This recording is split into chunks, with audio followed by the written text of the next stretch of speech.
Caminar by Skila Brown, pages 71 to 93. Petricchio. Tia Rosa came to Chopin when I was 8, came to tell Mama their father had died. Tia Rosa stayed. Mama said it was time for us to climb the mountain. She packed sacks with blankets, food, warmth, and we walked. For 5 days we walked, slept by the water and walked. She named the plants we saw as we walked. We walked and walked. I can remember every step up the mountain to Patriarchal, but I cannot remember walking back down.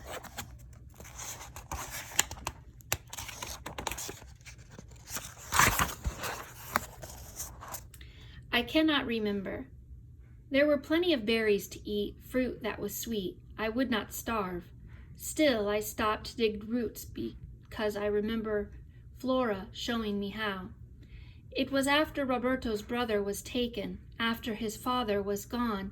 He was telling us his mother was too sad to cook, asking Flora to make him some soup. She smiled at him with only her eyes, took his hand, put it in the earth, pulled up roots together, showed us which roots were good to eat so we could make our own dinners. I remember the dirt Roberto threw at her, how she laughed and laughed. I cannot remember which roots to eat, or if she let go of his hand. Smoke. I was walking, mind empty, eyes taking in all the life around me, mind empty, until the wind carried it to me like a message, filled my nose with a taste of the death, of a year's worth of planting, and I choked and I breathed. The wind reminded me, would not let me forget, would not let me walk away, pulled me back, sent the memory with me, would not let me leave it behind. Helicopters.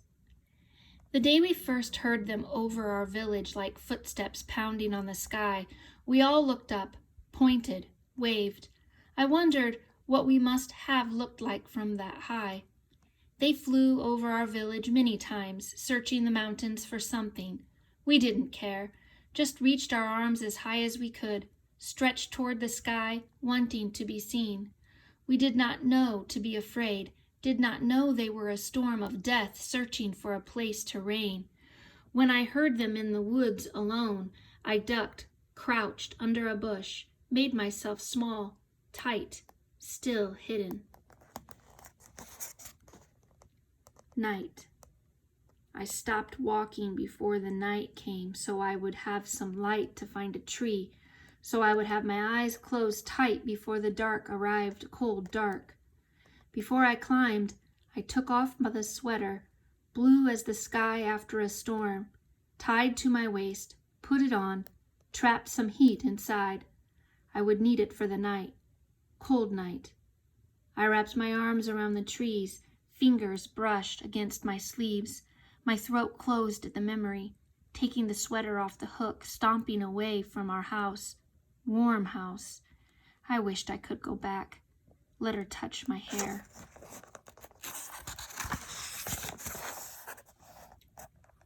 My home.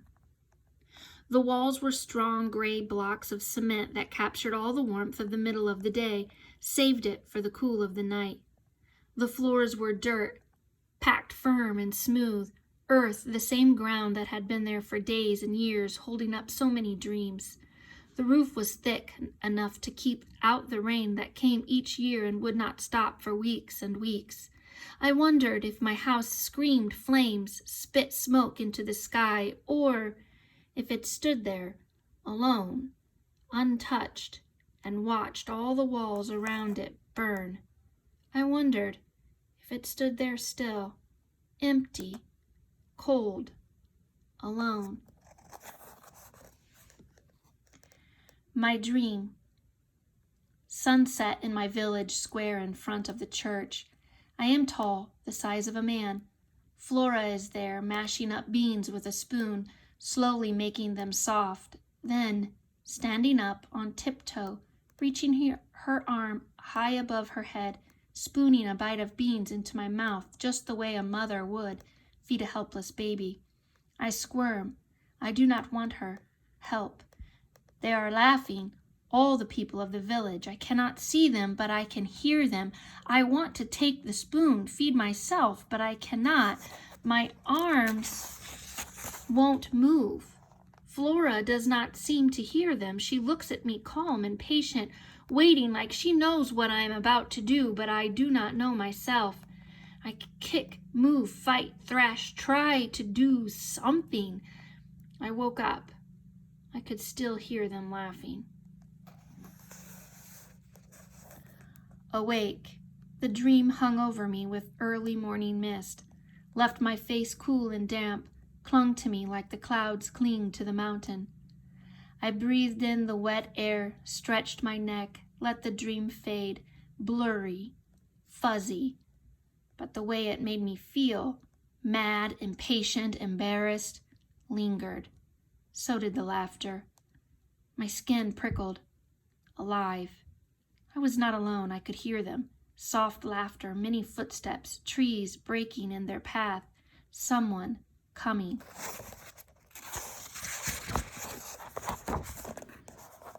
Almost. They came faster, heartbeat faster. The sound of them got strong, then weak.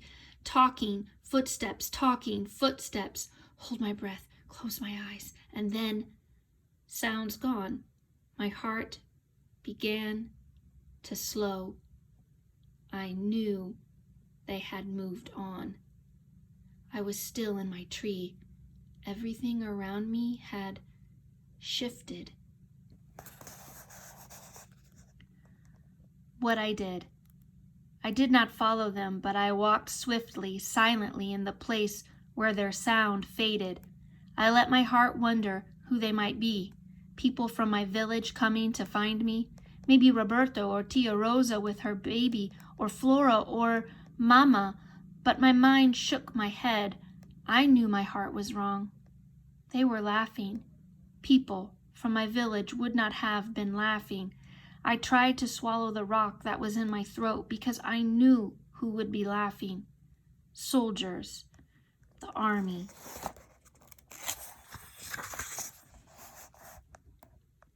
A shadow. I walked. A shadow on their path, stretching over sticks they'd cracked, reached the edges of their talking, laughing, whistling. Once I caught a glimpse. Something moved up ahead. A gun.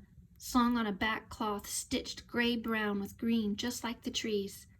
I ducked, crouched low beside a bush, tucked my face into my sweater blue, breathed in, smelled home, warm, smoky tortillas on the stove, breathing fast, staying low until their sound faded away.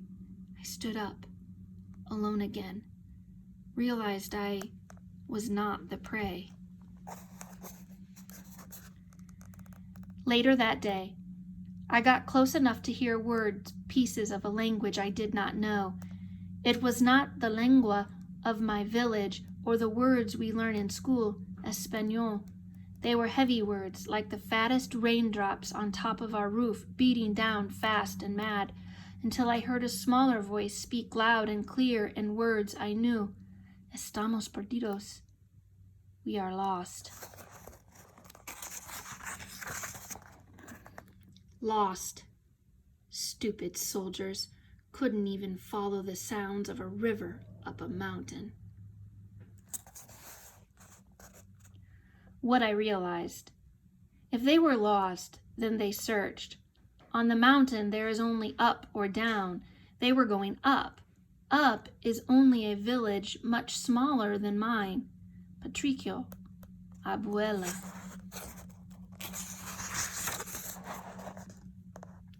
Abuela, weaving mats on a stool by a fire in her house. Abuela, at the top of the mountain. Abuela, who rubbed my tired feet with herbs. I saw she, Abuela, had fingers just like Mama's. Abuela, who was up there then, who did not know about those soldiers lost, but on their way. What I did not care about their guns or how their footsteps were so loud. I knew they were so many.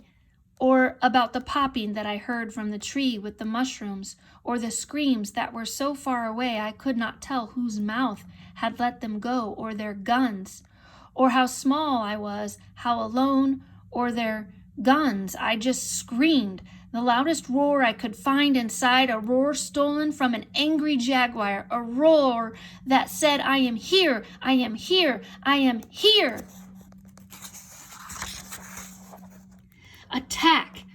I grabbed a limb and waved it in front of me like it was on fire, and a rock was in my hand, and I was raising back my arm and roaring like a plane and letting go, pushing that rock into the sky. As I saw a head, the first head I saw, the rock rushed through the air with my roar, landed in a bush in front of the one who had pulled his gun around, pointed it right at me.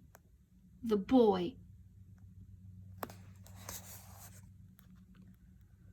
The rebels. A man stepped in front of me.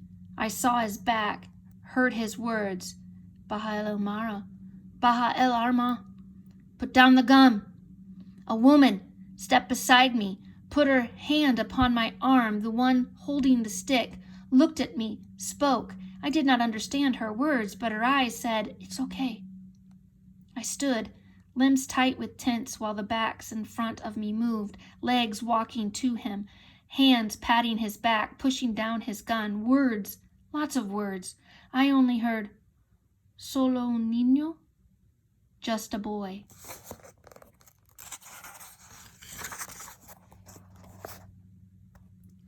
Eye to eye, in front of me. He is afraid. I too saw. I stare him down and I see, just a boy.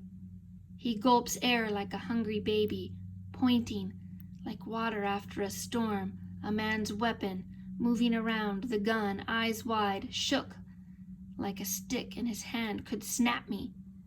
His body so tense it could snap in her hand like a stick. I shake, eyes wide, the gun, and moving around, a man's weapon, like water after a storm, pointing. He gulped air like a hungry baby, just a boy. I stared down and I see. He was afraid, in front of me. Introductions. They talked more words I did not understand, but then the man with a red cloth around his neck put down his gun, walked toward me with a smile. "Buenas," he said. "You are surprised. My name is Miguel." He put his hand over his heart, pointed to the woman whose hand squeezed my elbow still, "And this is Anna, the most beautiful flower on any mountain." He took her away, her hand, shook her head from side to side, shot words I did not know to Miguel, who only sighed, but they were both smiling. "And this is her brother Hector," said Miguel with a nod. I looked around and saw a man scratching his arm. "He is here to keep her safe from men like me." Miguel winked. Hector shook his head. They were still smiling. Miguel pointed to the boy. "This is their cousin Paco. Who thought you were an animal? Come to be his dinner this very night." Miguel gave Paco a tap, turned to me, lowered his voice to a whisper that everyone could hear. "Don't get too close to his mouth, amigo, because he is very hungry, you see." Paco turned red in his cheeks, but even he was smiling. I said nothing, but I felt my cheeks start to twitch.